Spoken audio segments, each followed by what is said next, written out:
It's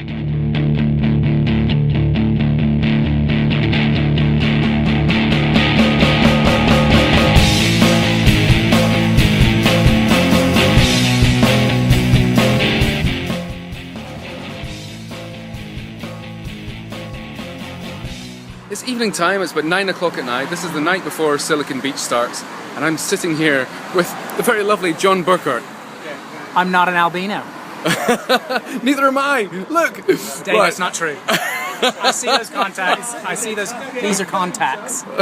Yeah, contacts and glasses. Go figure that one out. Yeah. So, Jon, you are going to be talking. Is it tomorrow? You're talking. I'm gonna just watch you tomorrow, and I'm gonna talk on Friday when I've nicked everyone else's ideas. I'm gonna just repackage them. So, what are you planning to talk about then? If no one comes up with anything interesting. If no one comes up with something mind-blowing, I'm going to talk about what I'm up to, and hopefully that will interest you. Me at least, yes. Yeah, exactly. So what I'm going to talk about is my pathway from boredom, from 17 years of boredom in the advertising industry to less boredom by getting brands to sort of react to what people actually care about. Let's pretend that social media is not made and built for brands. Let's pretend it's actually made for people to talk to other people. I know that's a suspension of judgment there, but come follow me. What if we actually got brands creating something real that actually made you feel something, and it was actually kind of involved in the conversations you were already having, and it wasn't just like an absolute intrusion? Not a lot of this is happening. Let's take the Royal Baby as an example.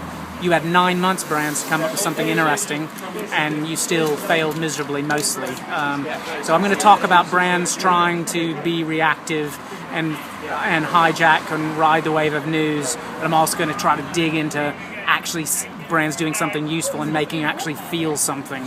And that's not just Burberry's domain or Red Bull's or Nike's. There's a chance for us actually to not just try to flog ideas and things that you don't care about, but actually make something valuable and enter a conversation and make something feel something. That's the hope. But as I said, I'll probably just rehash what Dave talks about. So what I was going to talk about is that a lot of brands. No, I'm not talking about this stuff. but do you think that a lot of brands make the mistake that people give a shit about what they have to say? That is totally it.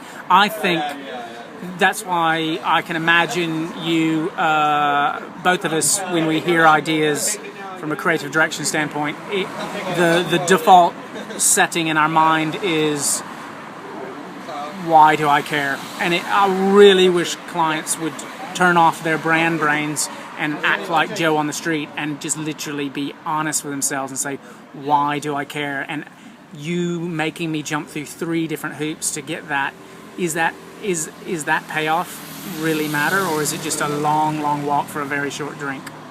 So what are you doing with yourself at the moment? You have been agency side for many years. You're saying it's 17 years of being pissed off with the advertising industry. Yeah. What are you doing with yourself now? How are you making a living? Are you making a living? I'll tell you the honest truth, and then my wife will tell you the real truth. But I've been in agencies helping them with their sort of social content mission, and I am now kind of doing workshops and doing gigs direct with brands in agencies, and helping people kind of find their way in sort of changing their structure to make content in real time. So, being at Silicon Beach, what are you looking forward to most over the next 2 days? Because you're spending both days with us, which is wonderful. Yeah, I am most looking forward to having my mind blown about sort of new technologies, interesting things done in the mobile space, interesting things done in coding, which is close to my heart, and interesting things done with youth, which is another kind of key area I'm focused on, millennials, and basically meeting up with interesting people who aren't satisfied with doing it like everyone else is doing it. I'm here to learn. I'm here because there was a lot of interesting people for me to learn from. Fantastic, Jon. Thank you very much indeed. Thank you.